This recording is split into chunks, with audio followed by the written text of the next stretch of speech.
Lord, we truly thank God so much for the reading of the lesson. Thank God for allowing us to get this far. Like I thank God because we've been studying this book of Job for quite some time, and it's been a really, really, really good lesson. I've really learned a lot, and I've been able to see a lot just in terms of understanding the story, understanding all the different things that God was taking Job through, and it's something because sometimes when we regard people as people of faith and people of great strength, there are times we don't always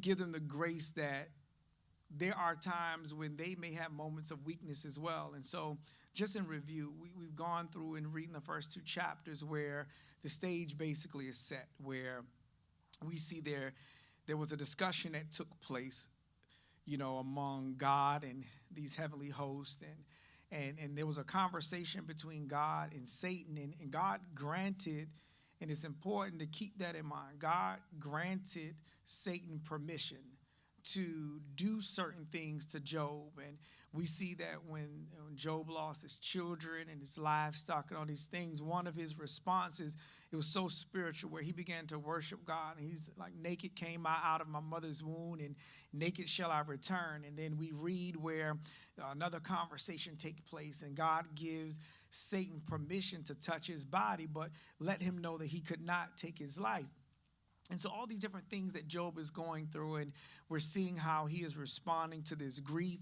We're seeing how he is responding to loss, dealing with his wife and his wife's emotions, all these different things that happen. And then in the third chapter, we read where Job begins to cry out and kind of curse the day that he was born. And then this conversation takes place. And it spans over some time where Job's three friends begin to make these assumptions about Job, that he was in the situation that he was in because of sin. It's like, look, just repent. Look, just repent and everything will be okay. And Job is going back and forth, and he is pleading his case, and he's trying to prove his innocence to his friends. However, in the midst of proving his innocence, there are moments when he began to make certain accusations against God. And he would make these assumptions, and some of the comments that he made were as if this was happening to him without a cause. And God has taken away his right. And these conversations go back and forth, and they go back and forth. And then the last chapters that we recently read, we were looking at how Elihu began to speak, and how Elihu was making his comments and kind of beginning to get on Job, because he feels that Job was saying things without knowledge, that Job was speaking foolish words. And in our reading, we saw that there were some accuracies in certain things that Elihu was stating about Job, but also there were some things that I believe that he was stating that Job said that some of us, we could not see where Job had said those things. But all in all, throughout this entire time, as Job is defending himself and Job is questioning certain things, Job makes these accusations toward God. There were moments where Job was saying he wants to talk to God, and he wants to reason with God. I think it was back in the 13th chapter, and I also wrote it down, the 23rd chapter, where he's saying how he wants to speak to God, and he wants to reason with God. But it's something, because a lot of times in life, people will say, well, I want to hear from the Lord. I want God to talk to me. I want God to speak to me. I don't want to hear you. I want to hear God. Because sometimes people have this assumption that they know what God is going to say. Oh, I know that God is going to speak good words. They have this assumption, God is going to speak all these words, saying how beautiful they are and how wonderful they are. But we don't have the mind of God. But after all this time, where Job is going through these different things and going through these conversations and having these different discussions, and how he even says, he wants to basically speak to God. He wants to reason with God. Now, after all these conversations have taken place, now we're at the point where God speaks. And see, what we know about God, when God speaks, there is no assumptions there. God speaks truth, and God speaks directly to certain situations. So we're going into this, and we're going to start at the 38th chapter. And we're going to begin at the beginning. And it's something because when God speaks to Job, it changes Job's perspective, right? See, Job, again, he spent a lot of time attempting to prove his innocence.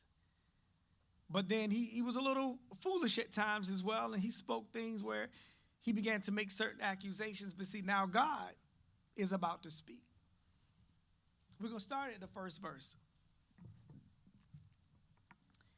It says, "Then the Lord answered Job out of the whirlwind and said," one of the things I looked at, that God can use anything that he wants, right?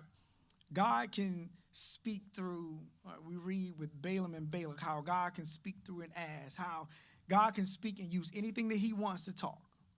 Anything, any way that he sees fit to speak to a person, he can use that as an instrument to speak.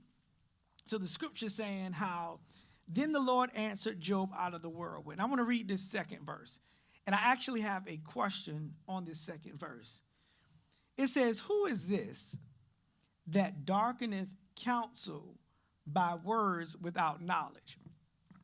One of the things that I was looking at in reading that chapter, I was looking at another version of the Bible, and it kind of spoke to how Job was, how God is like asking, who is this that's questioning him? So I do have a question for the class. What is the difference between asking someone a question and questioning someone? And we're going to relate it to God, but I just want to ask it, what is that? What is the difference between asking a question and actually questioning someone?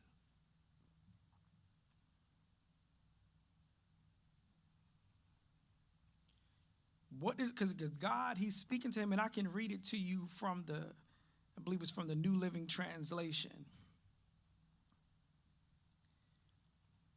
And so my question is, what is the difference between asking someone, in the New Living Translation, that second verse says, "Who is this that questions my wisdom with such ignorant words?" What is the difference between asking someone a question and questioning someone? Yes, ma'am.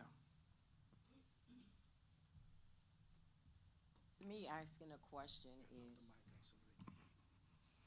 to me, asking a question is when a person wants to know the answer.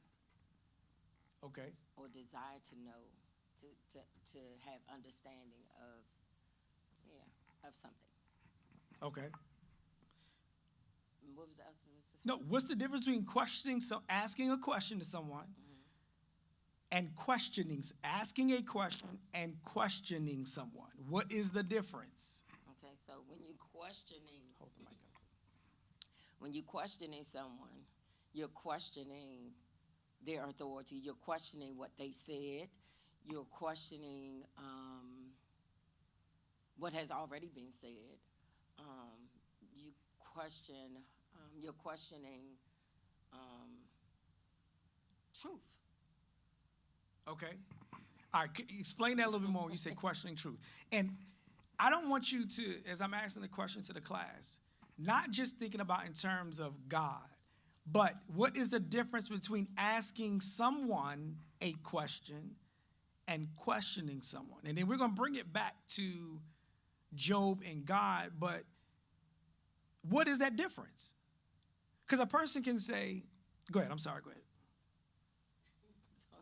No, I was just saying, when you ask a question, you're asking a question to gain knowledge. Okay. Of something. Okay. When you're questioning something, you're questioning something that's already been said. or you're questioning something. Um, you're questioning. You're questioning something. You can question the knowledge of someone. You can question when you're questioning something. You can. What's the word I'm looking for?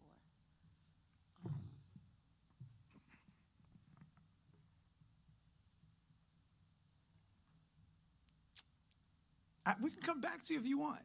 yeah, because when you're questioning something, it's like you're questioning somebody's authority, or you're questioning. Okay. You're questioning what they said, or it's like Okay. you're questioning something. Okay. But to have the question is when you're laboring to question. It's not like you're when you're questioning something. It's not like you're questioning the knowledge of something. It's like you're questioning what was already been told of you, something that was already been said. Thank you for that. The question on the floor, and we're looking at the second verse. And God allowed me to read in the New Living Translation that verse where God, excuse me, is basically speaking about Job questioning him. And my question is, what is the difference between asking someone a question and questioning someone? Is there a difference? And if there is, what is that difference? Anybody else?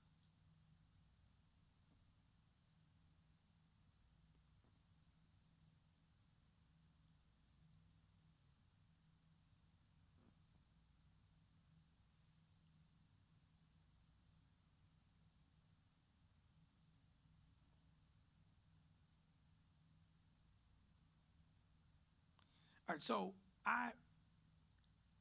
I agree with you. I think the difference between asking someone a question and questioning someone, it kind of goes to the intent and the motive behind it.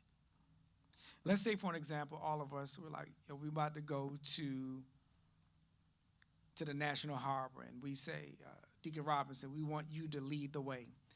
And he says, hey, y'all, we're going to go out here. We're going to get on Central Avenue. Then we're going to get on 495. We're going to take that there.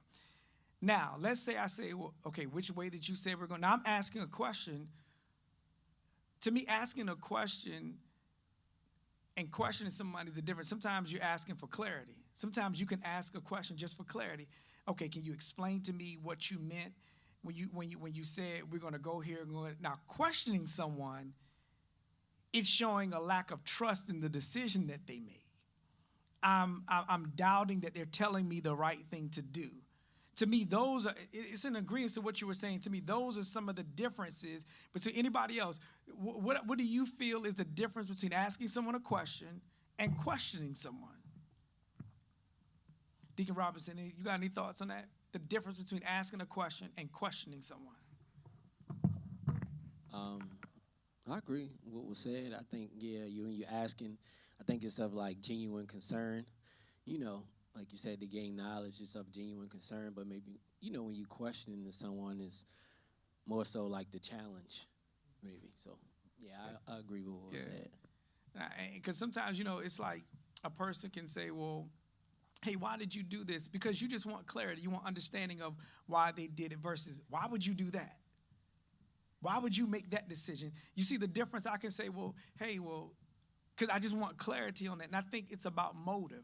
I think it's about your intent. When you ask, it's a difference between asking to understand and questioning somebody in doubt. How, as we say, like when a person makes a decision, and people can ask questions just to get clarity. Even at work, sometimes you are, at home, different things. You can ask a question to get clarity, but then sometimes people question a person because now they're challenging them. They're disputing with what they're saying. That, to me, when you're questioning somebody, it's more of a dispute. I don't agree with your decision, so now I'm questioning it. And you can ask the same question, but your motive can change the meaning of it. Yes, ma'am. You can look at a person that questions things, looks for reasons. Sometimes when you look at a person that questions things, sometimes a person can look for reasons not to do things. not to obey, not to follow instructions, not to follow the rules. So when you look at a person that's questionings can be different things, but it's for, like you said, it's for the intent. You Yeah. know, it's that intentions. What is your intentions of asking for you questioning what I said?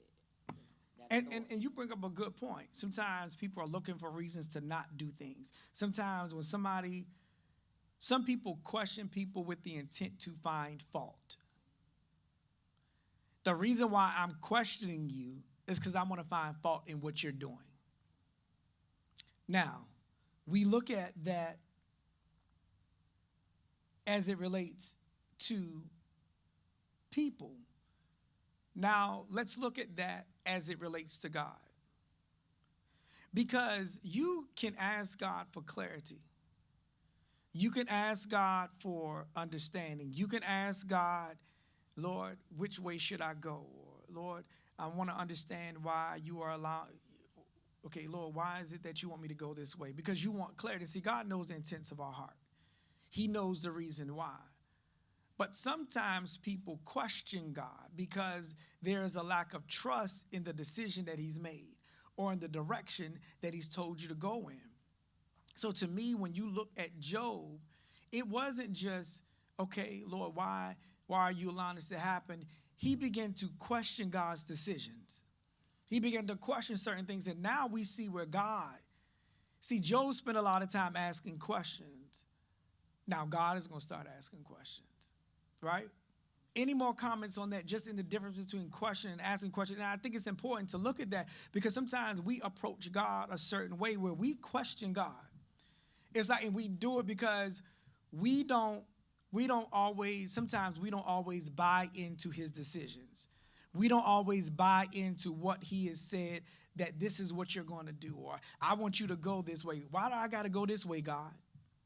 Why do I got to do this, God? Why are you telling me to do that, God? See, it's a difference in just asking God for clarity. Lord, I want understanding because I want to know which way to go. Yes, ma'am. Sometimes questioning can also can have you in unbelief. Can have a person in an unbelief state of mind. It can lead a person in unbelief when you question, especially when you question God. I do agree. I think that a lot of times that's the reason why people do question God, because it's from a place of doubt. You don't believe that he's telling you the right thing. Or sometimes people question God because what he is saying is not in alignment with what we have in our mind or what we want to do. Right? And it's the same thing as how we deal with people. When someone gives you direction and it's not what you want to do, typically that's when you start to question them, because this is not in alignment with what I want. You're telling me to do what? Why would you say that? But it's one thing to do that to man, but when you start to move in disbelief toward God and question God, see, now it's like you're challenging him. I think Deacon Robinson was saying it's like you're challenging a person. And we don't always think about that when we're doing it. And I would never challenge God, but you just question why he said do that. God say, don't say that. Lord, why would you tell me not to say that? Didn't you see what they said to me? Right? Why would you tell me not to do this? Because, listen, it's about, now you're doubting. Now you're questioning his wisdom, because if we say God is an all-wise God and God has knowledge and he does all these different things, but now because when you question somebody, you doubt that they're leading you in the right direction.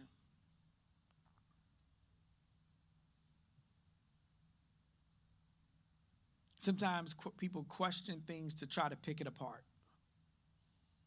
Let me dismantle this. See, it's different reasons why people ask questions. Like when people say questioning God, it's different. Even when you look at God, it's different between asking God a question. Lord, is this what you're telling me to do?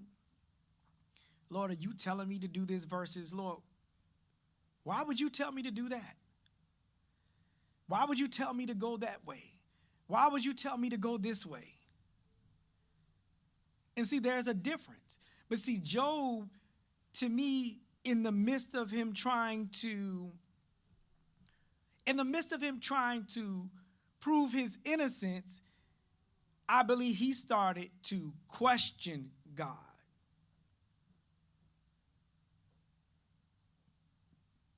Now it's a place of disbelief. And so he asked these questions. Now God begins to ask him questions. And we want to start in the third verse. Any more comments on that, between the difference between questioning someone and asking someone a question? Right? So moving on. The third verse, it says, gird up now thy loins like a man, for I will demand of thee, and answer thou me. To me, this fourth verse kind of sets the stage for a lot of what he's about to say to him. See, Job spent this time questioning certain decisions that God made and certain things, why God was doing this and why God was doing that and why God was making this decision. But look at what one of the very first questions God asked him, basically, where were you? He says, where wast thou when I laid the foundations of the earth? Declare if thou hast understand. It's like, when I created all of this, where were you? To me, that question alone gives perspective. Because as God is asking Job these questions, where were you at when I did this? It's enough to make Job rethink what he was saying. What do y'all think of even just about that, just that question, starting at the fourth verse, where he says, where was thou? Where were you at? When I laid the foundations of the earth, where were you? All this stuff that you have to say, but where were you when I did this? Just those three words alone says a lot. Where were you? Any questions or comments, even before we move on? See, to me, God is showing a difference between who's really in charge.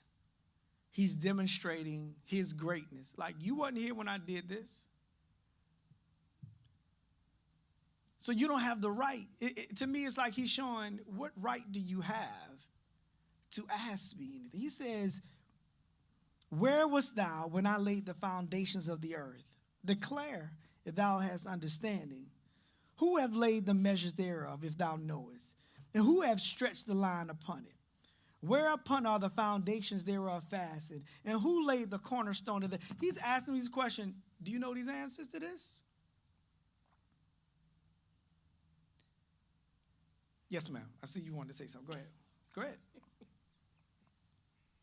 I was thinking, and I started looking at the top verses, and just thinking about how God speaks with power and authority, and he can back it up. And so when I look at even the second verse, how he was talking about the darkness, who is this that darkeneth counsel by words without knowledge?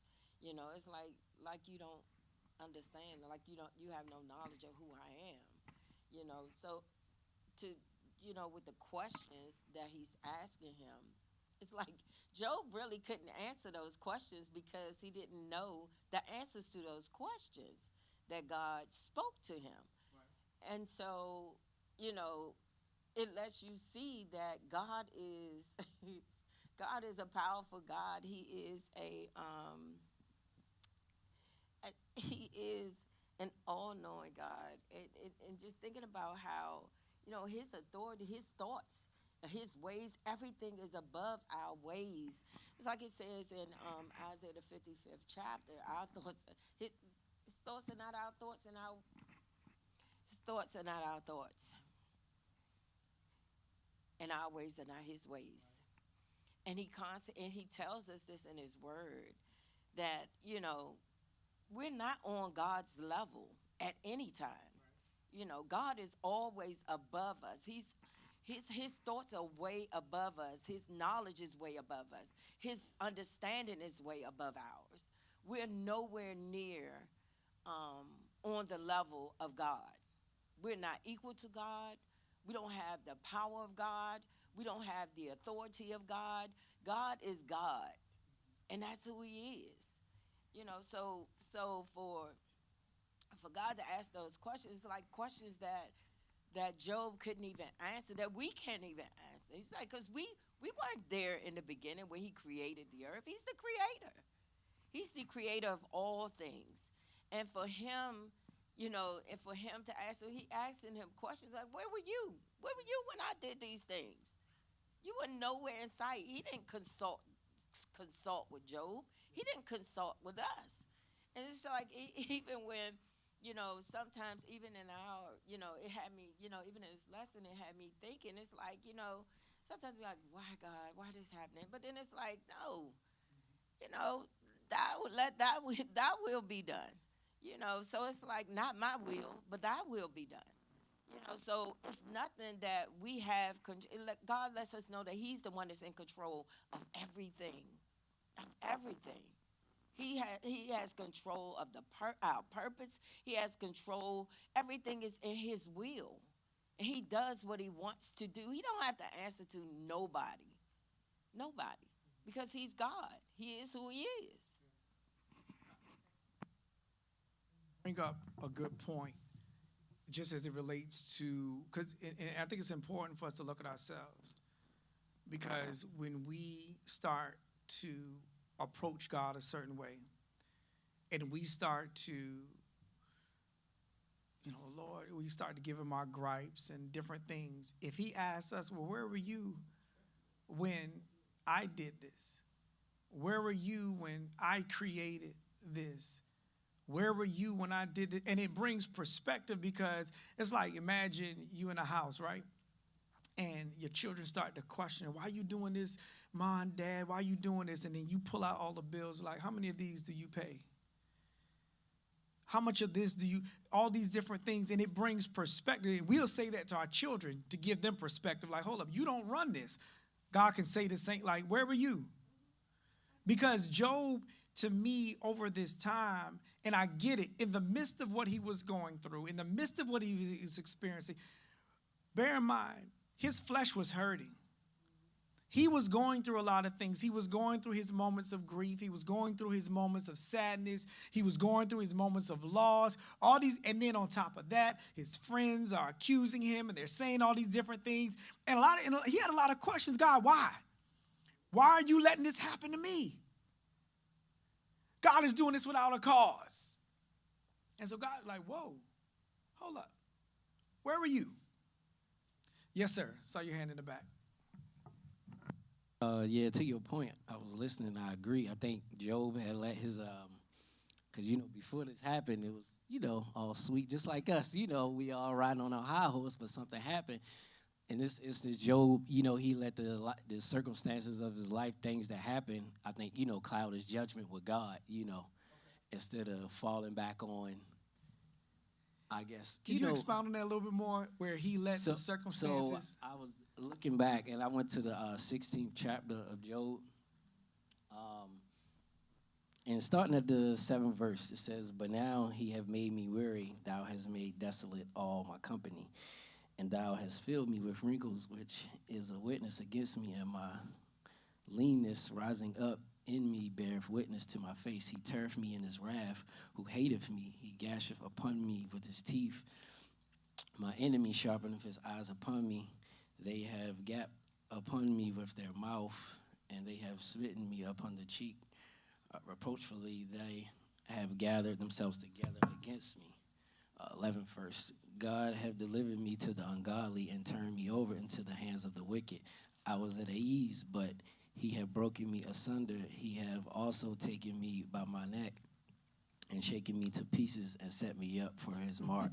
His archers compass me round about. He cleaveth my reins asunder and doeth not spare. He poureth out my gall upon the ground. He breaketh me with breach upon breach. He runneth upon me like a giant.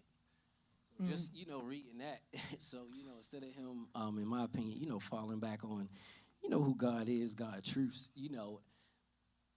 instead of just asking, maybe one time why this happened and then, just keep pressing forward, girding up his loins like a man. God had to come back and remind him, who he was. Who he and who see he the was, thing. or who he is. Exactly. Was and was. But see, here's the thing. Like you were saying, he could have just asked God a question. But see, when I think that he was allowing the pressure of what he was going through to cause him now to question God. Well, maybe, Lord, hold up. I've cleansed myself in vain. I've done all these different things. But it's like, hold up. Back up. And it's a thing, like we do it with our children. We get in perspective real quick. Who are you talking to? Hold up. You ain't paid not one of these bills. See, God is a father. Hold up, stop. Where was you? Did you do this? Was you there when I created the sun? Hold up, no. Do you know the bounds of this? Do you understand this? And then it's like Job was like, what can he say? Yes, sir, I saw your hand. Your point, I was say, I believe it's okay, something traumatic like this happened in our lives or whatever, to ask God why. But I think the key is not to get stuck there, not to, remember Evangelist Barnes preaching about not staying in the rut, not getting stuck, not keep asking why God this, why God that, start blaming him, anything like that, in my opinion. To ask God why one time, but, keep it moving, so to speak. And to your point, I think, too, it's about your motive, right? Because if I'm doing it to the intent of saying, God, you making a mistake, why would you do? See, God knows our heart. So I think in asking the question, Lord, why is this? Jesus, why hast thou forsaken me? He asked the question. But see, when you start to challenge, and that's where, and I think you're saying stay in that rut. Now you challenging. And there's a difference to ask a question for clarity versus asking the question to try to condemn. People be like, why would you do that? That's not saying, why are you doing it? To get understanding. Why are you doing it? Because now you want to chat. You want to find fault. Yes, ma'am. I saw your hand. I saw you. I agree with the point of how you ask the question. It's not the fact of, just like you made different, you said things in a different way several times. But I think that, to me, to say why you did something, why this didn't happen versus, Lord, I don't know why this is happening, but you do. Okay. And it goes to a tip. What I'm going through, but you do.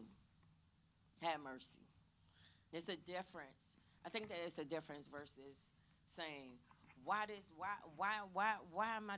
happening? Why versus, Lord, you know. Yeah. Because he's all-knowing God. He knows why things are happening to us. But I think that in our emotions, in our flesh, we do question things, and it does. In our emotions, because when you're going through a lot of things, you could be going through something, and sometimes we don't, sometimes our thoughts don't think, and it goes back to our thoughts and his thoughts too. But the way we think, it says, just like it said, be renewed our minds have to be renewed in the way we think. But you said something about emotions. God is not emotional. No, he's not. And a lot of times we do say things in our emotions, in our feelings, and in different things. And you start to, and remember, Job is also dealing with his friends that's insinuating stuff. So I think he's kind of in the midst of trying to make sense of this. Because the thing about it, a lot of times we want to know why. Why am I going through this? Why am I experiencing this? Why am I going through these different things that I'm going through? Why am I feeling this? But we have to be careful how we approach God. Because we don't want to approach God speaking words without knowledge. We don't want to approach God foolishly. We don't want to approach God and see Job is saying, oh, I want to talk to the Lord. I'm paraphrasing. Like, I'll reason with him. But see, when God start talking to you, is he really going to say what you think he's going to say? Because see, now God is saying, okay, well, where were you?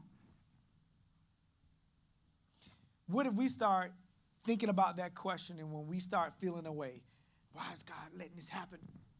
He said, where were you at? I was talking to a fellow pastor, and he was saying how God was dealing with him about that, where he would bring that question, where were you? Where were you?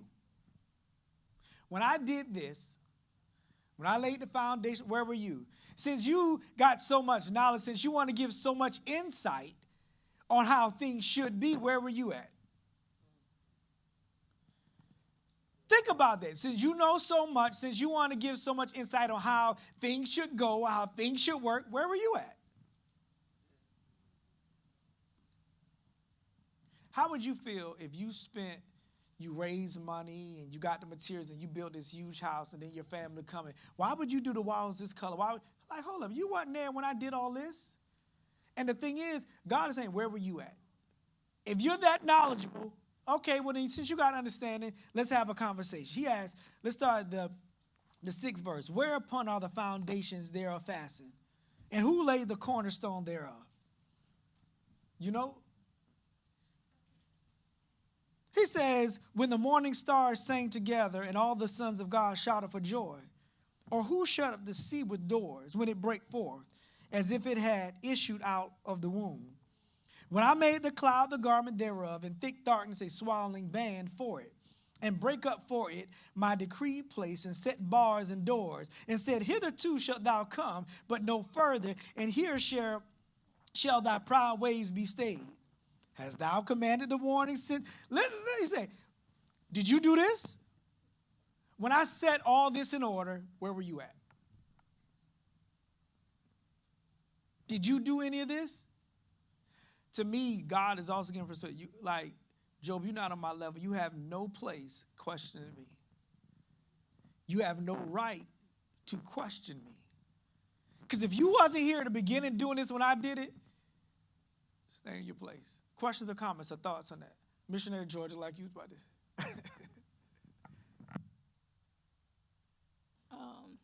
Yeah, I was also looking at it like God was flexing his muscles, so to speak. You know, it was showing, you know, through his words. Like he was telling them, yeah, basically like he was saying, like, where was you at, you know, when I did all of this? And it kind of, in my opinion, it can minimize whatever you're going through by him expressing, like, all the things he's done. So, you know, that was something I was looking at.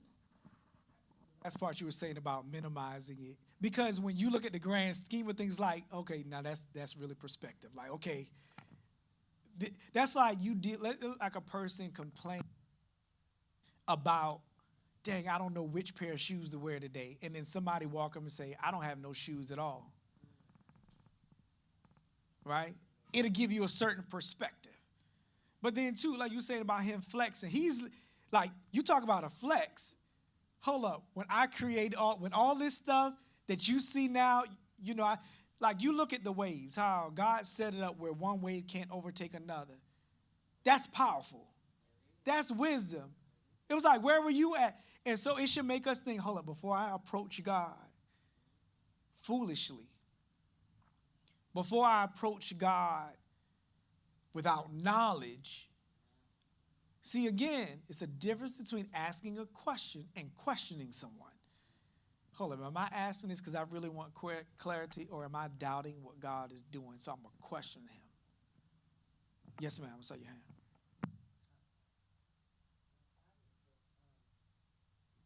Just laughing at an example that you had used, and was just thinking about, you know, someone that had a house, and you did all this work in this house by yourself, and for someone to, you know, come at the latter end of you doing everything inside of your house and say, why didn't you do this? Why didn't you do this? Why didn't you do this? It makes you think it's like, You wasn't here all this time. Where was you all this time?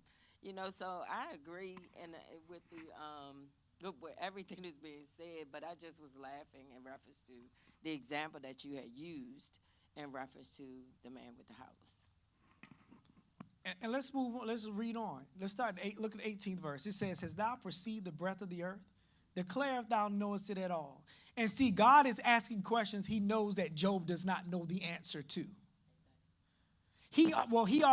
God already knows the answer. And again, imagine if we're going through something and then we're like, I want to talk to the Lord. Remember, the children of Israel wanted to hear from God. They didn't want to hear Moses. But then when God began to speak, it was different from what they assumed it would be. See, sometimes people are like, I want to hear from the Lord, because in their mind they think they know what God's going to say. Right?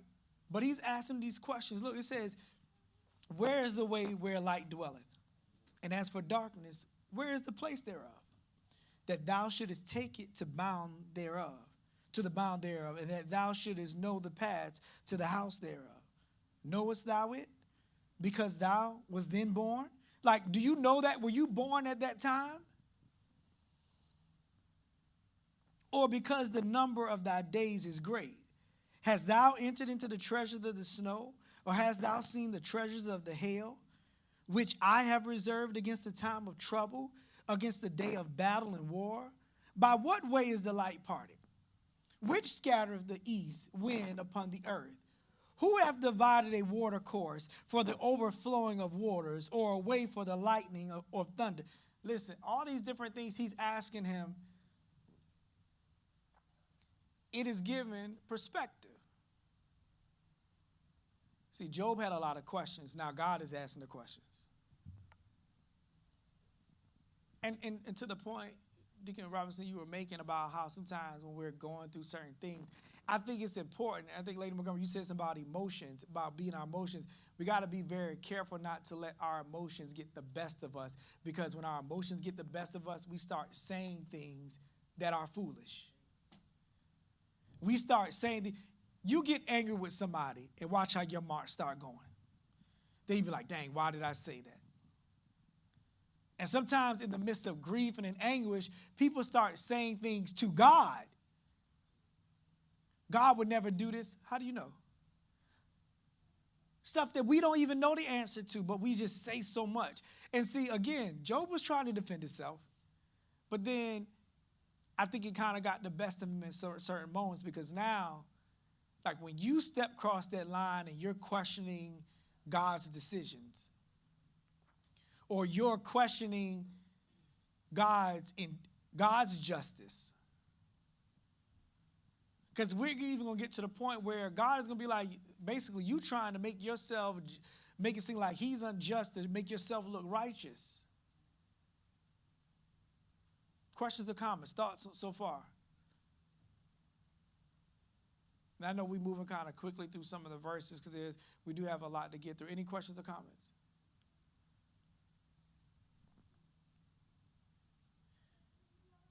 Let's skip down. 34th verse. And this kind of goes, you talking about, yes, go ahead. I think you might have already passed it, but I like part of the verse when he was describing how he put doors on the sea, and basically how he tell it to stop and stay in place. And even I was imagining, being on the beach, how the waves come up, but they only come to a certain point. But all of that is due to him saying you only go to a certain place, But I was thinking about the power in it. But that's a good point. See, a lot of stuff that we see, we don't understand how much wisdom it took to create it, to make it what it is. Where God, in the very beginning, divided the waters from the waters, and you have the firmament, and you have all these different things. And like you were saying, how it can't go past a certain, man can't do that. But God is saying, like, I did this. And if he was wise enough to make all those decisions, why wouldn't he be wise enough to govern our lives? But this gives me perspective too, because it's like, okay, where were you at? Did you do this? Hold up. Where were you when this happened? Let's go down to and I'm skipping a little bit. The 31st verse. Canst thou bind the sweet influences of Pleiades or loose the bands of Orion? Canst thou bring forth Mazzaroth in his season? Or canst thou guide Araturus with his sons? Knowest thou the ordinances of heaven? Canst thou set the dominion thereof in the earth? Canst thou lift up thy voice to the clouds, that the abundance of waters may cover thee? Canst thou send lightnings, that they may go and say unto thee, here we are? Like, can you command thunder and light? I don't care what man does to try to control the weather. They do not have the power of God. And so it's like, can you tell the thunder and the thunder come say, here am I? Or the lightning say, here am I? Like, that is perspective. It's like, you can't. So we'll give you the right to question what I do. I don't know about y'all. It kind of makes you wonder how you want to approach God now, because it's like he's giving perspective.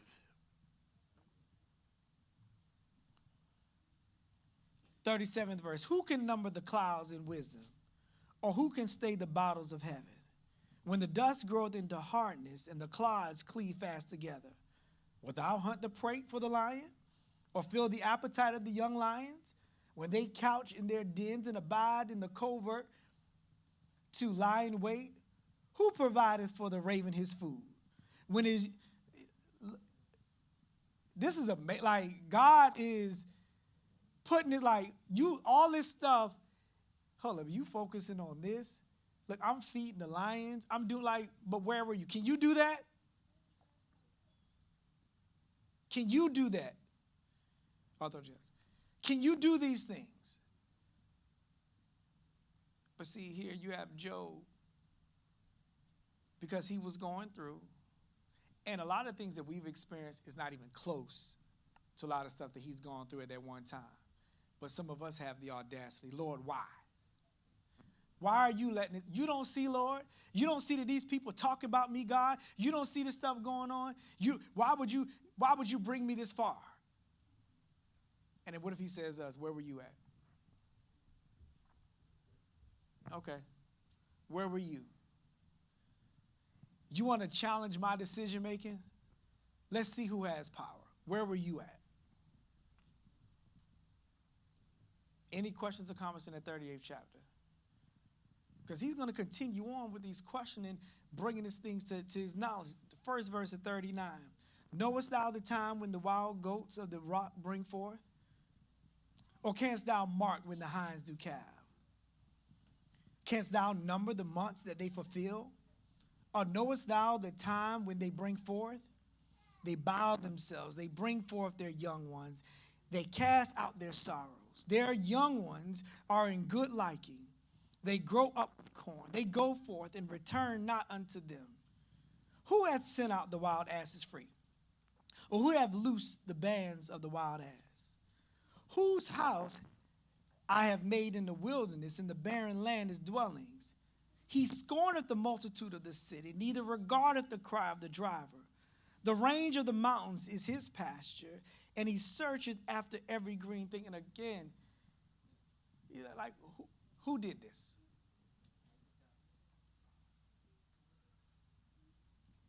But again, it's like, but you question me. You're questioning what I'm doing.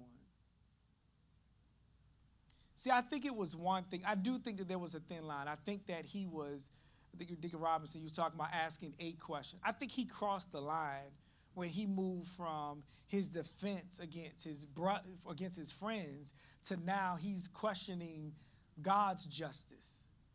And when he started to make it seem like God doing this to me for no reason. That, to me, that was a mistake right there, because everything God does is for a reason. But he spoke boldly, and he's like, I want to, it was in the 13th chapter. Actually, I want to read it. The 13th chapter and the 3rd verse. Surely I would speak to the Almighty, and I desire to reason with God. See, he was speaking boldly. I want to talk to God. I'm going to reason with him. But see, when God starts to declare his greatness, it can make you step back and be like, you know what? Never mind.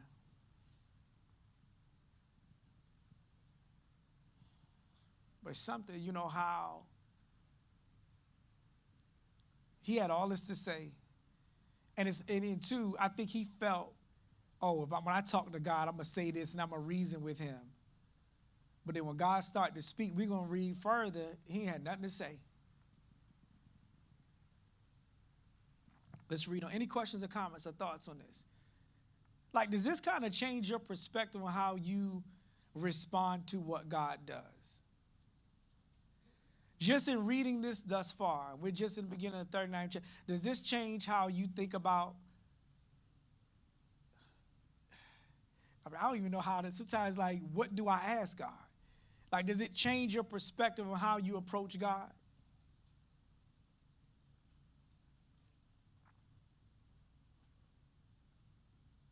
Yes, ma'am.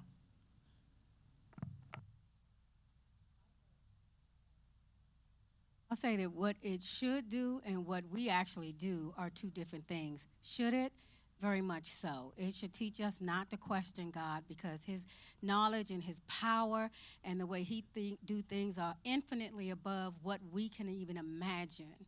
You know, so and everything is in his will, everything is in his power, designed by him. You know, and so I think we should not question God as to why am I going through this or why am I going through this, that, or what happened, why did it happen, and things of that nature. I think in the midst of what we're feeling, again, the flesh want to know. The flesh wants understanding. The flesh wants to know. They have these questions. But the thing is, we say God is all-powerful, and we say he knows what's best. We say he knows what he's doing. We say these different things. But then we want to be careful that we don't start to speak foolishly. Because God is, again, she was saying about how this flex. God is really, really putting it out there like, you see all this? I did that. You see all this? I put this in order. Where were you at? And it's like, how can you give me advice? How can you consult me if you were not here when I did this in the beginning? How can you tell me the right way to do this? Same thing with us. How can we tell God how to do what he's doing if we wasn't there when he did all this in the beginning? No, Lord, you should do it this way. Who are we to tell God how to do things? It's like he's saying, when I did all this in the beginning, where were you at? When I did these things, where were you? I was looking at this too, reading on in the 39th chapter. I'm going to skip down to any questions or comments on that, just on those verses? I know we're kind of moving through it. But I encourage you to read it again. Like, we may not go through each verse here, but read through it. Like, it is a lot like the way that God is spelling this out. I don't even know how, like, what could you say to this with him asking you these questions? How can you really respond to God with him saying this? Where were you at? Oh, where were you at? Oh, when I did all this, where were you? Right? Again, we do this with our kids. How you going to tell? Now, when our Father says this, where were you at? Where were you? Okay, and see, God already knew. But it was to change his mind. It was to give him a different perspective. Look, skip down to the 13th verse of the 39th chapter. It says, gavest thou the goodly wings unto the peacocks, or wings and feathers unto the ostrich, which leaveth her eggs in the earth and warmeth them in the... It's like, did you give the peacocks this, or the ostrich this? Which leaveth her eggs in the earth and warmeth them in dust, and forgetteth that the foot may crush them, or that the wild beast may break them. She is hardened against her young ones as though they were not hers. Her labor is in vain without fear, because God hath deprived her of wisdom, neither hath he imparted to her understanding. When I was reading that, and I was looking at how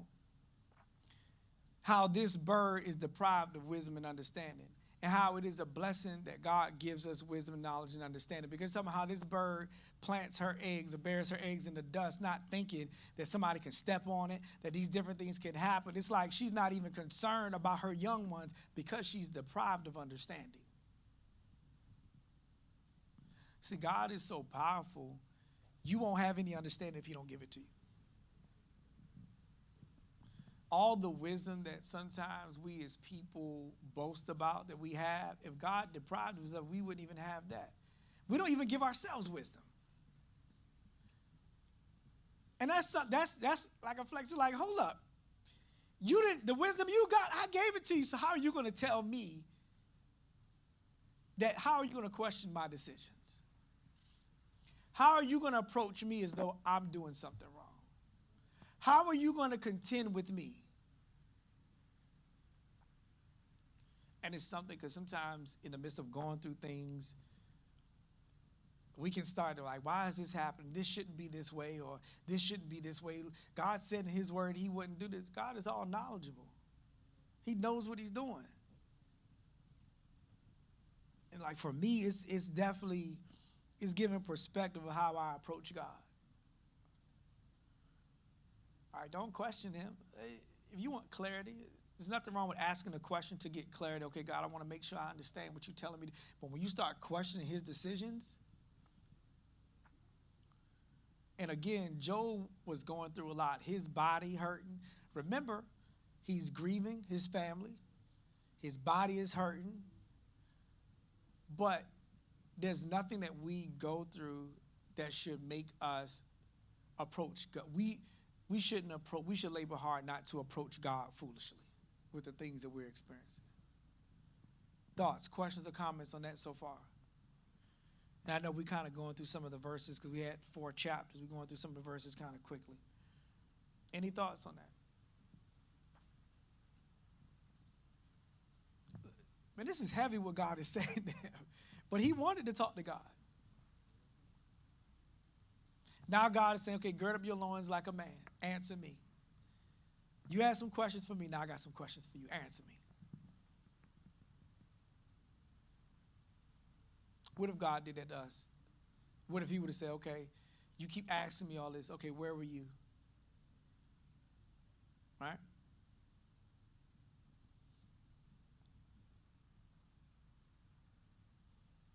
Let's move on. 19th verse. Hast thou given the horse strength? Hast thou closed his neck with thunder? Canst thou make him afraid as a grasshopper? The glory of his nostrils is terrible. He paweth in the valley and rejoiceth in his strength. He goeth on to meet the armed men. He mocketh at fear and is not afraid. It's like, did you give him this strength? Like all these different things, how descriptive God is. It's like if you didn't have the power to do all these different things, how can you question my power and my authority?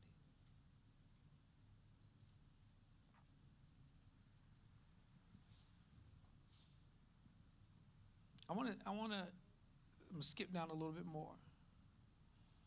The first verse of the 40th chapter. You guys stop me if you have questions or comments.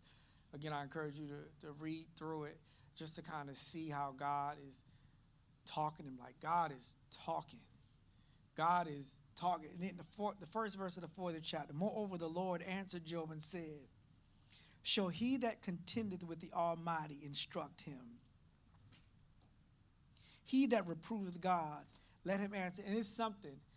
Well, he's saying, shall he that contendeth with the Almighty instruct? I don't think when Job was saying what he was saying that he was imagining he was contending with God. He probably thought, I'm just proving myself that I'm just proving my innocence. And this is how I feel. Like you were talking about your emotions. But see, sometimes when we say things, what line are we crossing? Because I don't think he thought you contend. Think about it. Somebody said, would you ever fight with God? No, I would never fight with God. I can't win that. But look at what God is saying to Job. Shall he that contendeth with God instruct? Are you going to instruct me how to do this? Yes, ma'am. Use the mic for me.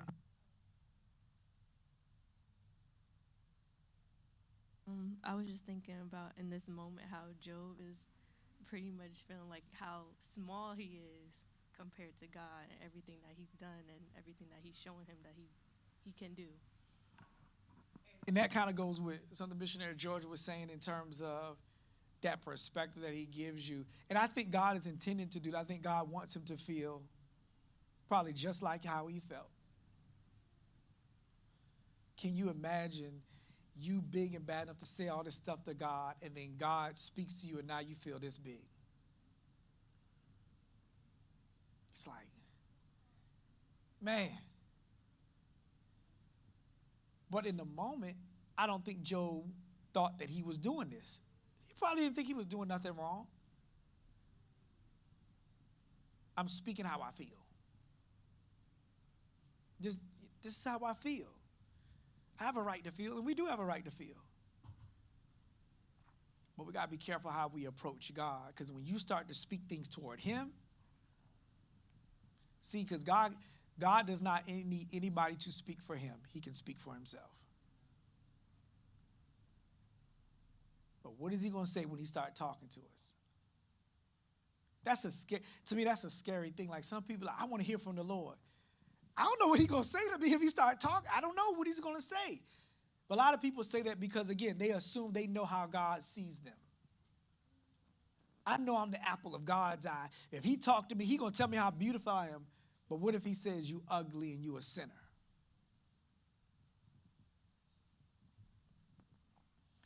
It says, shall he that contendeth with the Almighty instruct him? He that reproveth God, let him answer it. And this was important. Third verse. Then Job answered the Lord and said, behold, I am vile. What shall I answer thee? I will lay mine hand upon my mouth. Once have I spoken, but I will not answer. Yea, twice, but I will proceed no further. Tell me, how would you describe what just happened?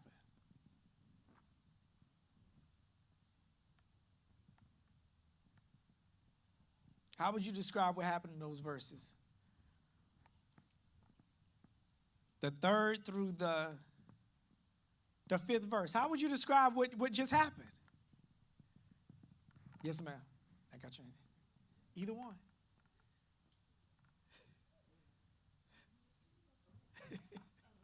I guess not in all these words, but he's like pretty much he don't have nothing else to say. He's not like I guess saying that not like he's like worthless or he didn't like I don't know how to explain it. But I guess he said too much, I guess, at that moment. Good point. Yes, ma'am. I agree. And I think that Job humbled himself to God. Okay. He submitted himself to God. But that would be the time to do it, right? See, because he had a whole lot to say before. Job did not have a shortage of words before. When his friend says something, he's going to say something back. But now, God's like, okay, are you going to instruct me? Job was like, look, I'm vile. You know what? I said something once. I said something twice. I ain't going to say nothing else. He had to humble himself. One of the things, though, it's better to willingly humble yourself versus God humble you, because you don't know how he's going to humble you. See, God could have humbled him in a totally different way. See, this time God spoke to him and asked him questions to humble him. So we don't know how God can humble us. But I hope that even in reading this, that this gives us a different perspective of how we approach God. Let me be careful what I say. Let me be careful. Again, it's a difference between asking a question and questioning someone. Let me be careful. I don't ever want to be in this position where I'm contending with you. Because I don't think Job would have thought that he was contending with God. But when you start to remember, questioning somebody, you're challenging them. So Job at instances began to challenge God.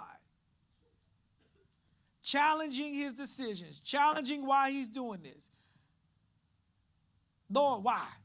Why would you do this? Lord, what is the meaning of all this? This is happening without a cause. You know what? I want to talk to God because I want to reason with him. It's like, to me, it was like he wants answers. I want God to give me answers.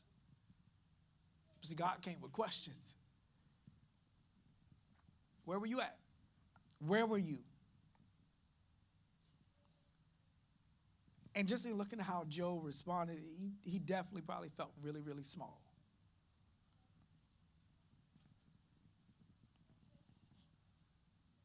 Any questions or comments? Any thoughts on this so far? All right, moving on. Then answered the Lord, 6th verse, unto Job out of the whirlwind, and said, gird up thy loins now like a man. It's like God's still talking to him. Even though Job said this, God's still going to say what he got to say. It's like you spanking your child, they crying. You don't stop necessarily because of their tears. No, I'm going to let you're going to hear what I have to say.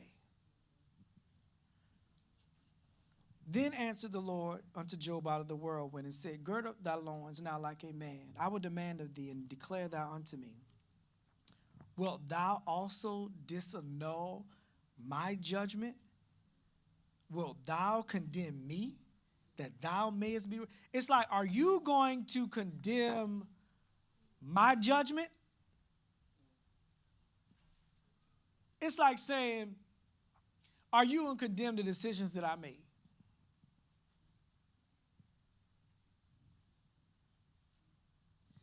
Again, I don't think sometimes when we're going through things, we think about the fact that we are questioning God's judgment.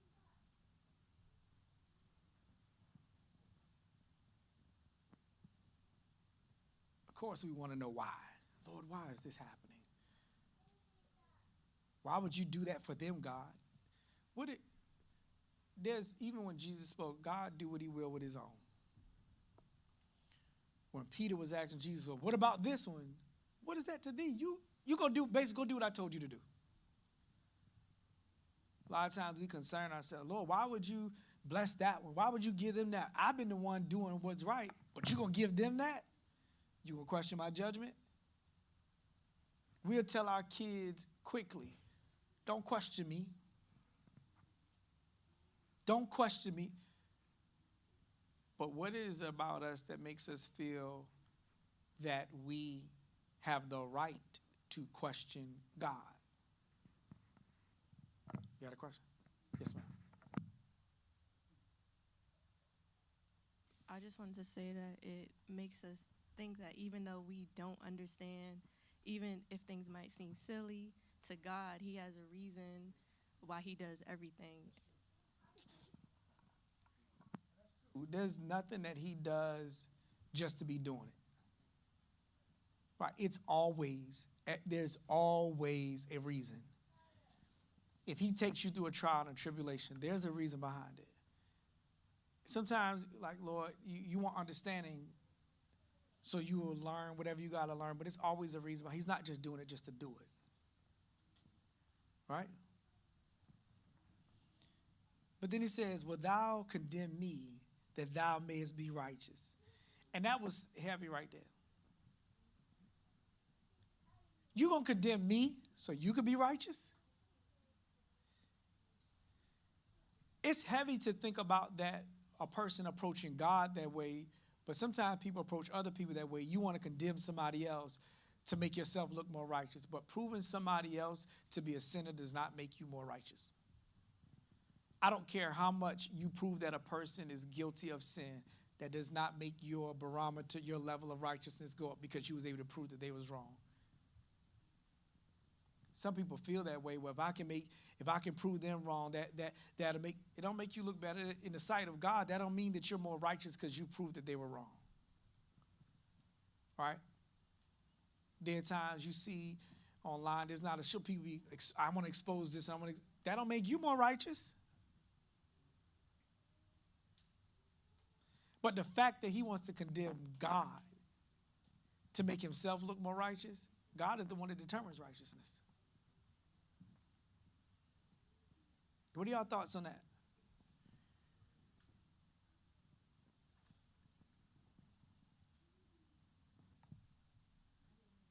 No, I was asking what was your thoughts on that in terms of that verse where he was speaking about condemning God. When God had asked the question, wilt thou condemn me that thou mayest be righteous? See, remember, Job spent a lot of time not defending God's majesty. He was more so trying to prove his innocence. He wanted to show that he was righteous rather than him defending God, do whatever he will, that God is a majestic God. Whatever his will is, he's going to do it. He spent a lot of time trying to prove himself right. At points, to me, it was more about his reputation. But God is righteousness. But again, in the midst of him going through this, I doubt that's what his intent was, to condemn God. But your intentions does not dictate somebody's experience. Because you don't intend to do something does not mean that you don't do something wrong. Right? Reading on, it says, wilt thou also disannul my judgment? Wilt thou condemn me that thou mayest be righteous? Hast thou an arm like God? Or canst thou thunder with a voice like him? Deck thyself now with majesty and excellency, and array thyself with glory and beauty. Cast abroad the rage of thy wrath, and behold everyone that is proud and abased. I'm like, okay, you deck yourself now with majesty. Everybody that's proud, you make them abase. Look on everyone that is proud and bring him low, and tread down the wicked in their place. Hide them in the dust together and bind their... And see, it's like a challenge. Okay, I tell you what. You deck yourself with majesty. And again, I believe God is making sure Job understands how small he is in compared to his greatness. Because Job can't do that. Job couldn't deck himself with majesty. God gives him perspective. God allowed all that conversation to go on, all that stuff to take place, all that stuff to transpire, and now he's talking. Okay? And it's something because God dealt with Job first. He didn't go and start saying things to the friend, oh, I'm going to deal with you. I don't know if the expectation was more for Job because he was righteous and perfect and upright, but it's like, no, I'm going to deal with you. You had all it. Now, do this. Deck yourself with majesty. What if certain things we challenge God on and say, God, say, okay, you go fix it. All right, then. Since you know how to make it work, you do it. You know how we'll do with people when you're trying to help them and you're giving them, hey, this is how you do this. Like, you're teaching somebody how to cook. Nah, that's not how you do it. Okay, go ahead, do it. And you let them mess it up so they see. See, you didn't know what you were doing. So if God says to us, okay, since you know how to fix it, fix it. Since you know how to make your life perfect, make it perfect. Since you know since you can do all these different things, do it. And then we find ourselves, well, I really don't know. Okay, now you humble yourself and you come right back. See, God can give us perspective. He can cause us to be humble, right? Reading on. It says, hide them in the 13th verse, hide them in the dust together and bind their faces in secret. Then will I also confess unto thee that thine own right hand can save thee. When you could do that, then I'll confess this to you. If you could do that, then I'll confess to you that your right hand can save you. Behold now Behemoth, which I made with thee. He eateth grass as an ox. Lo, now his strength is in his loins, and his force is in the navel of his belly. He moveth his tail like a cedar. The sinews of his stones are wrapped together. His bones are as strong as pieces of iron. His bones are like bars of iron. He is the chief of the ways of God. He that made him can make his sword to approach unto him. Surely the mountains bring forth food. him forth food, where all the beasts of the field play. He lieth under the shady trees in the covert of the reed and fens. The shady trees cover him with their shadow. The willows of the brook compass him about. Behold, he drinketh up a river and hasteth not. He trusteth not that he can draw up Jordan into his mouth. He taketh it with his eyes, his nose pierced through snares. And it's something he's talking about, this great creature, right? And God is showing how he controls this. And I think it's a thing, a demonstration as I'm so powerful. I made this great beast. I control this. You can't. And then when you read in the 41st chapter, and it's like if you can't continue with one of his creatures or his creations, how you can continue with him? If you ain't strong enough against this behemoth, who are you to me? Then you read on in the 41st chapter, he continues to go and he's talking about Leviathan, and we're not going to go through all of it. And it's talking about this great creation, how God is demonstrating how powerful he is. He created this great thing that people even that go in the sea, they can't even handle it. But he's that powerful, he can. He's so powerful, he can, but can you? And so in reading these chapters, to me, I believe where God has given Job a different perspective, but I think it gives us perspective as well.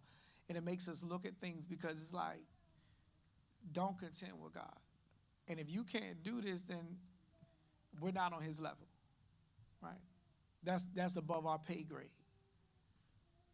Like you're not in a position to question him because you're not on that level. You're not in a position to question his decision because you're not on that level. Like, if you could do this, then I'll say your own arm can save you. But if you can't, then any questions or comments or thoughts?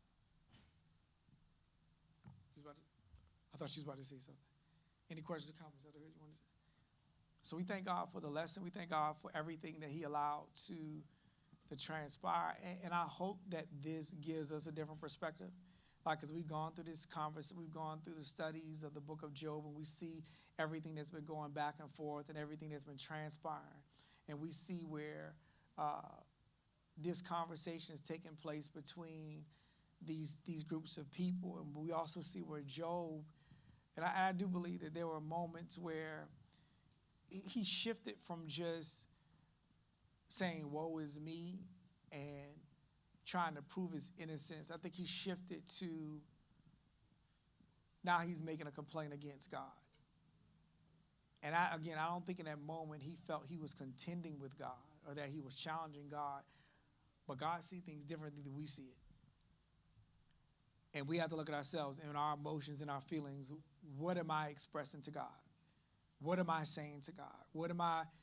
How does God see what I'm saying? And if God start asking me, can you do this? Where was you when I did this? It's like, okay. Like Job, he was like, I can't say anything. So I hope that this lesson gives us a different perspective and it gives us more insight and it allows us to see things in a different way, even just as we approach God, even though sometimes, we go through things that we don't understand why. And I don't think it's a problem with, God, give me understanding of this, Lord. Give me understanding of what you're doing. Please, Lord, give me understanding. Because you want clarity, but Lord, why? Why would you like it? It's a difference between asking for clarity and challenging somebody. And it's bad when we start challenging God. But God, we say he's all wise. We say he's all knowing. He's all seeing. Even when that means we're going through trials and tribulations, he's just as perfect in that time too, right? So we thank God for his goodness. Thank God for the Sabbath school lesson. We pray that God has blessed us to get something out of it and that God was pleased. I pray that, and continue to read through it, those chapters. And if it's the Lord's will, we're going to move to the 42nd chapter to finish out the book of Job, if it's the Lord's will, on next week. And I think it's a lot even in that chapter that we could get from there after we've gone through all this and after we see where God has talked to Job. I think it's a lot that we can get from this. And so we thank God for his goodness and praise the Lord, everybody.